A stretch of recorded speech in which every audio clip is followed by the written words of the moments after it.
A7M4 ഇതിനകത്ത് firmware updation വന്നിട്ടുണ്ട്. Version 5 വന്നിട്ടുണ്ട്. ഇപ്പോൾ 5.1 വന്നിട്ടുണ്ട്. ഓൾമോസ്റ്റ് 5.1 വന്നിട്ട് 4 മാസം ആയിട്ടുണ്ട്.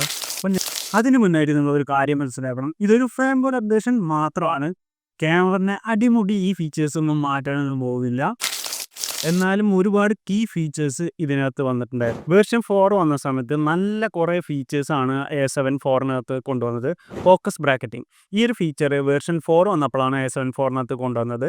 ഈ ഒരു ഫീച്ചർ കൂടുതലായിട്ട് മാക്രോ ഫോട്ടോഗ്രാഫിക്കാണ് ഉപകാരപ്പെടുന്നത്. ഷൂട്ട് മാർക്ക് ഈ ഒരു ഫീച്ചർ യൂസ് ചെയ്തിട്ട് നമുക്ക് ക്ലിപ്പിൽ റിയൽ ടൈമിൽ ഷൂട്ട് ചെയ്തുകൊണ്ടിരിക്കുമ്പോൾ മാർക്ക് ചെയ്യാൻ പറ്റുന്നതാണ്. ഈ ഒരു ഫീച്ചർ എഡിറ്റേഴ്സിനൊക്കെ ഒരുപാട് ഹെൽപ്പ് ചെയ്യും.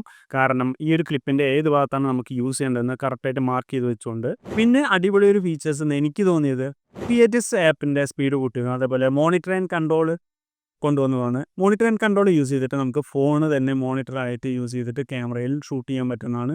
ഇനി നമുക്ക് വേർഷൻ 5 എന്തൊക്കെ ഫീച്ചേഴ്സാണ് അവർ കൊണ്ടുവന്നിരിക്കുന്നത് നോക്കാം. ഫോട്ടോസൊക്കെ ക്രിയേറ്റ് ചെയ്യാൻ ഒരുപാട് ആപ്പുകളും ഒരുപാട് ഫ്രീ സോഫ്റ്റ്വെയറുകളും ഇന്ന് അവൈലബിൾ ആണ്. പല രീതിയിലുള്ള ഫോട്ടോസും ക്രിയേറ്റ് ചെയ്യപ്പെടുന്നുണ്ട്. ഇതിലേതാണ് ഒറിജിനൽ, ഏതാണ് ഡ്യൂപ്ലിക്കേറ്റ്, ഏതാണ് ക്യാമറയിലെടുത്ത ഫോട്ടോസ് എന്ന് കണ്ടുപിടിക്കലും ഭയങ്കര ടഫാണ്. അതിന് വേണ്ടിയിട്ടാണ് വേർഷൻ 5 ഡിജിറ്റൽ സിഗ്നേച്ചർ എന്നൊരു ഓപ്ഷൻ സോണി കൊണ്ടുവന്നിരിക്കുന്നത്.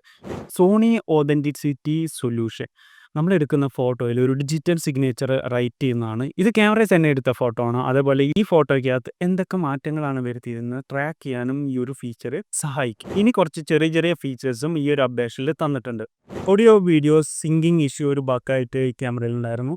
അത് കുറച്ചും കൂടി ഈ ഒരു അപ്ഡേഷനിൽ ഫിക്സ് ചെയ്തിട്ടുണ്ടെന്നാണ് കമ്പനി പറയുന്നത്. സ്റ്റിൽ മോഡിലിട്ട് നമ്മൾ വീഡിയോ ഷൂട്ട് ചെയ്യുമ്പോൾ ചില ബട്ടൺസ് വർക്ക് ചെയ്യാത്തൊരു ബഗ് ഉണ്ടായിരുന്നു. അതും ഈ ഒരു അപ്ഡേഷനിൽ കമ്പനി ഫിക്സ് ചെയ്തിട്ടുണ്ട്. A7 സ്റ്റെബിലിറ്റിയും ഓവറോൾ പെർഫോമൻസും ഈ ഒരു അപ്ഡേഷനിൽ കമ്പനി ഒന്നും കൂടി ഇമ്പ്രൂവ് ചെയ്തിട്ടുണ്ട്. ഈ ഫേംവെയർ അപ്ഡേഷൻ എങ്ങനെ ചെയ്യാനുള്ള വീഡിയോ ചെയ്തിട്ടുണ്ട്. അതിൻ്റെ ലിങ്ക് ഞാൻ ഡിസ്ക്രിപ്ഷനിലിട്ടേക്കാം. നിങ്ങൾക്ക് അപ്ഡേറ്റ് ചെയ്യണമെങ്കിൽ ആ വീഡിയോ കണ്ടിട്ട് അപ്ഡേറ്റ് ചെയ്യാം. അപ്പോൾ നെക്സ്റ്റ് വീഡിയോയിൽ കാണാം ഗൈസ്. ബൈ.